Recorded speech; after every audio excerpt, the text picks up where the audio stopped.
My family loves him. They'll never accept you. I can't choose you over them," she said, choosing their approval over me. So I moved on in silence. Now she's miserable, begging for another chance, and they call me daily to complain about the monster they forced on her. But I don't care anymore. Hey viewers, before we move on to the video, please make sure to subscribe to the channel and hit the like button if you want to see more stories like this. Thanks.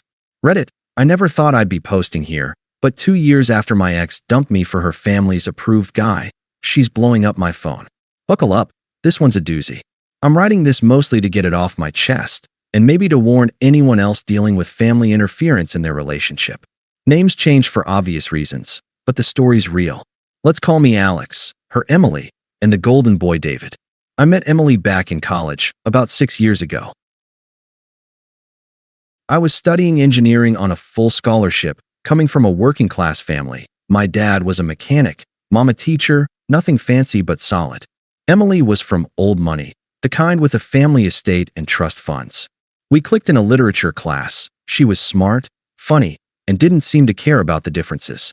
At first, it was great. We'd study together, go on cheap dates to food trucks or hikes, and talk about building a future. I fell hard because she made me feel like I belonged, like my background wasn't a barrier. But her family? They never hid their disapproval. From the first holiday dinner at their sprawling house outside the city, it was clear I wasn't one of them. Her mom, Mrs. Thompson, would make these passive-aggressive jabs. "Oh, Alex, how quaint that you fix your own car. Our mechanic handles that for us." Her dad would grill me about my prospects, implying my engineering job at a mid-sized firm wasn't ambitious enough. And then there was David, the good family friend they'd been pushing on her since high school. He was from their circle, same private schools, same vacations in Europe. I'd hear about him in passing, like at family gatherings where he just happened to show up. I ignored it at first. Emily assured me it was nothing, that she chose me. We moved in together after graduation, into a cozy apartment in the city. I worked overtime to make ends meet, even turning down a promotion that required travel because Emily said she needed me around while she pursued her master's in art history, something her family partially funded, but I covered the rest with side gigs. Flashback to one rough patch.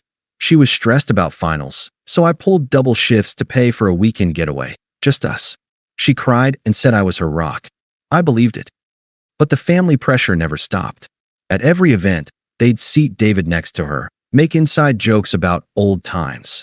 Mrs. Thompson once pulled me aside and said, "Emily needs someone who understands our world, dear. It's not personal." Emily would defend me weakly, but over time, I noticed her pulling away. She'd come home from family dinners distant, making little comparisons. "David's starting his own business. That's exciting, right?" Or, "My parents adore him. It makes things so easy." I felt like I was competing with a ghost, but I stayed loyal. I proposed after 4 years, a simple ring I saved for months to buy. She said yes, but the excitement faded fast. Her family barely acknowledged it, and the setups with David ramped up. I sacrificed a lot. Friends' weddings skipped for her family's obligations, holidays where I sat silently through their snubs. I thought love meant enduring that. Looking back, it was emotional abandonment from the start, chipping away at me until I felt like the backup plan. It all culminated last summer. We'd been engaged for 6 months, planning a small wedding, but her family insisted on hosting it at their estate and paying only if it was up to their standards. That meant inviting David, of course. At a pre-wedding family brunch, things got tense. Mrs. Thompson toasted to finding the right match, eyeing David. Emily laughed it off, but later that week, she started canceling our plans, saying she needed space to think about family. I came home from work one evening to find Emily sitting on the couch, her bags half-packed. The air felt heavy, like she'd been rehearsing this. I set down my keys and asked what was wrong, trying to keep my voice steady. She looked up, not with tears or regret, but with this smug, resolved expression, like she'd already won some internal debate. "Alex, we need to talk," she said, folding her arms. "I've been thinking a lot about us, about the future. My family, they've made it clear they'll never fully accept you, and I can't keep fighting them. It's exhausting." I stood there, processing. "What are you saying, Emily? We're engaged. We've built a life here." She rolled her eyes slightly, like I was being dense. Built a life? Come on, Alex. This apartment, your job, it's fine, but it's not what I grew up with. David, my family loves David. They've known him forever. He fits. They'll never accept you, no matter how hard you try. I can't choose you over my entire family. It's tearing me apart. Her words hit like a gut punch, but I didn't react. I just nodded slowly, feeling the confusion swirl. Tearing her apart? She didn't look torn. She looked relieved. So, David's the reason? All those setups weren't just coincidence. She laughed, a short, dismissive bark. Don't make this dramatic. It's not like I've been cheating or anything. But yeah, we've been talking more. He gets it. The pressure, the expectations. David is one of us. You'll always be an outsider. It's just easier this way. Why fight when I can have peace? Easier. That word stung the most. Our 4 years, my sacrifices, reduced to inconvenience. I wanted to ask why she'd said yes to the proposal, why she'd let me believe we had a future. But her tone was so cruel, so entitled, like I was a phase she'd outgrown. She stood up, grabbing a box from the floor. I deserve to be happy without all this conflict. My parents are right. Marrying outside our circle just complicates everything. David's starting that business with family backing. It's stable, connected. You're sweet, but let's be real. You don't fit in those dinners, those trips. It's awkward for everyone. I felt the unfairness burn, but I didn't beg or yell. If that's how you feel, then go, I said calmly, my voice even. Inside, I was reeling. How could she twist this into my fault? Her logic was so hypocritical, blaming her family while admitting she'd chosen ease over us. She paused, like she expected more fight, maybe tears to make her feel justified. You're not even going to argue? See, that's the problem. You're too passive. David would fight for what he wants. She shook her head, smirking. Anyway, I'll take my things. We can sort the lease later. Mom's already helping me move back home temporarily. Passive? For enduring their crap? I helped her pack the last box, handing it to her without a word. She looked surprised, maybe a flicker of doubt, but covered it with more smugness. Thanks. This is for the best. You'll find someone on your level. As she walked out, slamming the door, I stood in the silence. The apartment felt empty, echoing with her words. Outsider. Easier.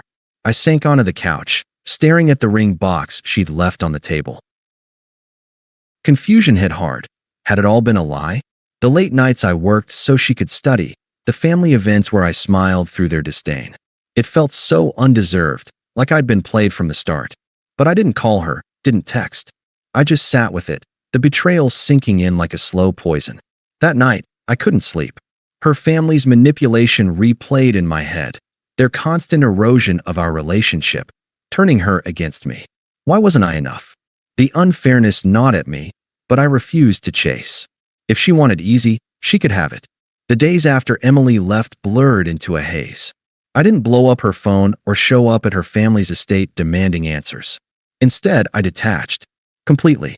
That first morning, I blocked her number, unfollowed her on everything, and started packing up the remnants of our life.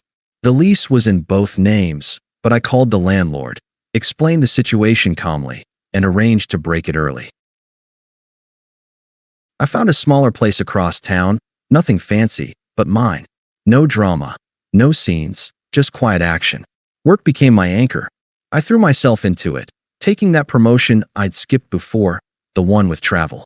It meant long hours, but it distracted from the ache. At night, alone in the new apartment, the confusion hit hardest. I'd replay her words. You'll always be an outsider. Why had I let myself be mistreated for so long? Flashback to our second Christmas together. I'd driven through a snowstorm to make her family's party, only to sit in the corner while they fawned over David's stories. Emily had barely spoken to me, later saying, "It's just how they are." I'd sacrificed my own family time for that, thinking it proved my commitment. Now, it felt like emotional abandonment, her family's disrespect seeping into our bond until it snapped. I sat with the unfairness for weeks. Mornings, I'd wake up questioning everything. Was I really not good enough because of where I came from? The silence amplified it. No calls from her, no apologies. Mutual friends reached out awkwardly. Heard about Emily and David. Sorry, man. I'd respond politely. It's fine. and changed the subject. I didn't badmouth her. That wasn't me. Instead, I started hitting the gym, something I neglected for her schedule. Joined a hiking group, made new friends who didn't care about pedigrees. Slowly, the vulnerability faded. I realized this wasn't about my worth. It was their toxicity, her choice to bend to it. Months passed, and my internal voice shifted. From "why me?" to "this freed me." I traveled for work, saw new cities, even started dating casually. No rush, just enjoying my own company. A year in, I got another promotion, bought a small house in the suburbs with a yard. It was simple, but earned. Flashback to a low point. Right after the breakup, I'd found an old photo of us hiking, her smiling like I was her world. I'd felt discarded, like a tool for her rebellion phase. But now, clarity hit. I'd been loyal to a fault, committed to someone who saw me as disposable. The betrayal still stung, but it fueled growth. I wasn't confused anymore. I was free. Emily faded into irrelevance. I heard through the grapevine she'd married David quickly, a lavish wedding at the estate. Good for her, I thought, without bitterness. I'd built something real on my terms. No more enduring snubs or manipulations. The silence I'd chosen became my strength. About a year and a half after the breakup, the karma started rolling in. I didn't seek it out. I wasn't stalking her profiles or anything, but word trickled through mutual acquaintances. One of our old college friends, Jake, ran into me at a networking event and spilled the beans over drinks. "Dude, Emily's marriage is a mess," he said. Apparently, once David had won her, the charm wore off fast. He'd quit his half-hearted job attempt, claiming the family connections would set him up for life. But instead of hustling, he lounged around their new place, expecting Emily to cook, clean, and handle everything while he played video games or golfed with buddies. It got worse. David started treating her family like his personal ATM. Mrs. Thompson complained to anyone who'd listen that he was entitled beyond belief, demanding they fund his business ideas that went nowhere. He'd rack up bills on trips, then guilt Emily into covering them with her inheritance scraps. Tension built. Family dinners turned into arguments, with David snapping at her dad over not supporting him enough. Emily, who'd chosen easy, was now stuck mediating, her life unraveling into resentment. She lost weight, looked exhausted in photos Jake showed me. Friends distanced themselves, tired of the drama. Her art history career stalled because she was too busy enabling him. Broke emotionally and starting to feel it financially, as the family's patience wore thin. It was ironic. The perfect fit, exposed as lazy and fake, discarding her efforts just like she'd discarded mine. I didn't gloat. It just confirmed I'd dodged a bullet. But damn, it felt like justice, earned through their own choices. Then came the attempts to crawl back. It started subtle, about 18 months post-breakup. I got a text from an unknown number. Hers, I realized later. "Hey Alex, it's Emily. Been thinking about old times. How are you?" I stared at it, feeling nothing but mild annoyance. No apology, just fishing. I didn't respond. A week later, another. "I miss our hikes. Life's been crazy. Coffee sometime." Ignored that too. Escalation hit with a call a month after. I let it go to voicemail. "Alex, pick up. I know you're there. Look, I made a mistake. The family stuff, it pressured me into something stupid. David's not who I thought. Can we talk? I need a friend right now." "Need a friend?" After calling me an outsider? Her voice had that manipulative edge, like she expected sympathy. I deleted it without replying. Power had flipped. She was desperate. I was detached. Then the friends got involved. Jake texted, "Emily asked me to reach out. She's really sorry, man. Says her mom pushed her too hard. Give her a chance." Toxic, guilting me like I owed her. I replied simply, "Not interested." He backed off, but another mutual, Sarah, called next. "Alex, she's falling apart. David treats her like crap, lazy, demanding. Her family's regretting everything. You're the stable one she needs. Come on, forgive and forget." Forgive? Her tone was unpleasant, pushy, like I was the villain for moving on. "Sarah, this isn't my problem," I said firmly. "Tell her to sort it with David." Click. Emily's next move, showing up at my office lobby, unannounced. I was heading out for lunch when I saw her, disheveled, with red eyes. "Alex, please, just 5 minutes." I stopped, kept my distance. Emily, what are you doing here? She stepped closer, voice cracking but laced with entitlement. I screwed up. Big time. David, he's useless. Expects me to wait on him. Fights with my parents constantly. Mom hates him now. Says he's draining us. I thought it'd be easy, but it's hell. You were good to me. Reliable. I see that now. Let's try again.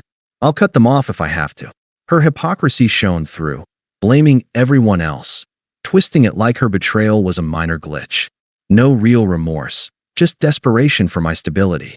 You chose this, I said calmly, no emotion. David was one of you. Easier, remember? She flushed, anger flickering. Don't throw that back. I was confused. Pressured. You're being cruel, acting like you don't care after all we had. I don't, I replied evenly. This conversation's over. I walked past, leaving her fuming. Later texts turned nasty. Heartless jerk. You'll regret this. No one else will put up with your boring life. True colors out, smug to desperate to rage. Her family piled on next. A call from Mrs. Thompson herself. Alex, dear? It's been too long. Emily's told me everything. We miss how you treated her. David's, well, a disappointment. Lazy, entitled. We should never have interfered.